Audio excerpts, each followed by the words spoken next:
आसमान में उड़ते हवाई जहाज को देख करके अक्सर लोगों का मन करता है उसमें बैठने का, लेकिन आपका मन करता है उसे उड़ाने का। तो बिल्कुल ये वीडियो है आपके लिए। तो नमस्कार दोस्तों, आप सभी का स्वागत है क्विक सपोर्ट चैनल में। तो अक्सर आप भी सोचते हैं कि कैसे पायलट बना जाए, किस तरीके से इसके लिए पढ़ाई करनी होती है, कितना खर्चा आता है। तो इन सारे सवालों का जवाब आपको मिलेगा आज इस वीडियो में। तो बात ऐसी है कि एक बेहतर पायलट बनना इतना आसान नहीं है, इसके लिए आपको कड़ी मेहनत करनी होगी। अब पायलट भी बहुत तरीके के होते हैं, कुछ एयरफोर्स पायलट होते हैं, कुछ कमर्शियल पायलट होते हैं जो कि प्लेन उड़ाते हैं, और एक जगह से दूसरी जगह जाने के लिए इन सभी के लिए अलग अलग प्रोसेस है। तो यहाँ पर हम आपको कमर्शियल पायलट कैसे बने इसकी जानकारी दे रहे हैं। तो आइए इससे पहले हम जान लेते हैं कि इसके लिए क्या क्या योग्यता चाहिए। तो इसके लिए 12th पास होना चाहिए फिजिक्स, केमिस्ट्री और मैथ सब्जेक्ट के साथ। 12th में कम से कम 50% मार्क्स होने चाहिए और भारत का नागरिक होना चाहिए। हाइट कम से कम 5 फीट होनी चाहिए और आपका आई विजन परफेक्ट होना चाहिए। और अब आगे हम जानेंगे कि पायलट कैसे बने और उसकी पूरी इन्फॉर्मेशन। 12th पास करें साइंस सब्जेक्ट से। अगर आपको 12th के बाद पायलट बनना है तो इसके लिए सबसे पहले आपको 12th की परीक्षा पास करनी होगी, वो भी साइंस में फिजिक्स, केमिस्ट्री और मैथ्स के साथ। तो अगर आप अभी 10th की पढ़ाई कर रहे हैं तो 10th पास करने के बाद सीधा साइंस सब्जेक्ट को चूज करें 11th में, तभी आप एक पायलट बन सकते हैं आगे जाकर के। और इसके अलावा आपके 12वीं में यानी कि 12th में कम से कम 50% मार्क्स होना जरूरी है। 12th पास करें साइंस सब्जेक्ट से, 12th में 50% मार्क्स लाए और अंग्रेजी भाषा सीखे और इसे बेहतर बनाएं। दूसरा है स्टूडेंट पायलट लाइसेंस के लिए अप्लाई करें।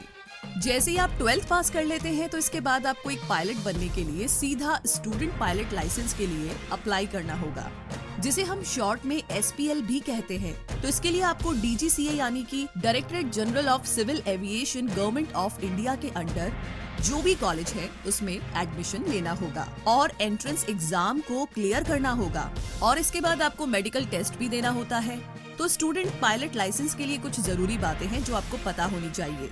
आपके पास 12th में मैथ सब्जेक्ट होना चाहिए साइंस के साथ। आपकी उम्र कम से कम 16 साल की होनी चाहिए। DGCA कॉलेज में एंट्रेंस एग्जाम के लिए अप्लाई करें और ट्रेनिंग पूरी करें। मेडिकल पास करना होगा और आपके पास अच्छा खासा बैंक बैलेंस भी होना चाहिए। तीसरा है अब प्राइवेट पायलट लाइसेंस के लिए अप्लाई करें। जैसे ही SPL क्लियर करें, इसके बाद अब आपको प्राइवेट पायलट लाइसेंस के लिए अप्लाई करना होगा, जिसे हम PPL भी कहते हैं।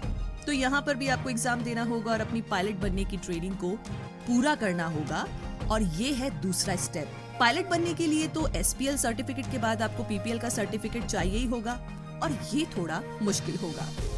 चौथा है अब कमर्शियल पायलट लाइसेंस के लिए अप्लाई करें। जैसे ही SPL और PPL की ट्रेनिंग पूरी कर लेते हैं तो इसके बाद अब आपको सीधा डायरेक्ट एक कमर्शियल पायलट बनने के लिए कमर्शियल पायलट लाइसेंस के लिए अप्लाई करना होगा, जिसे हम CPL भी कहते हैं। इसमें भी आपको कुछ एग्जाम देने होते हैं, कुछ टेस्ट पास करने होते हैं। जैसे ही आप इस एग्जाम को भी क्लियर कर लेते हैं तो इसके बाद आप एक कमर्शियल पायलट कहलाते हैं। तो अब ये सारी बातें जानने के बाद यहाँ पर लोगों के मन में सवाल होता है कि पायलट बनने के लिए खर्चा कितना आता है। तो अगर आपको पायलट बनना है तो इसके लिए काफी खर्चा आता है, करीब 20 लाख से लेकर के 25 लाख तक का खर्चा। और ऐसा इसलिए क्योंकि इसमें आप जितनी भी बार प्लेन उड़ाओगे ट्रेनिंग के समय आपको उसके हिसाब से पैसे देने होते हैं। इसके साथ ही और भी दूसरे खर्चे होते हैं पायलट बनने के लिए। आसमान की जो ये उड़ान है थोड़ी मुश्किल भी है और थोड़ी सी खर्चीली भी है, लेकिन कहते हैं ना, अगर आप में पैशन है तो आप कुछ भी कर सकते हैं। चलिए, तो जी हमारी शुभकामनाएं तो बिल्कुल आपके साथ हैं और हम उम्मीद करते हैं कि हमारा ये वीडियो आपके लिए यूजफुल और हेल्पफुल रहेगा।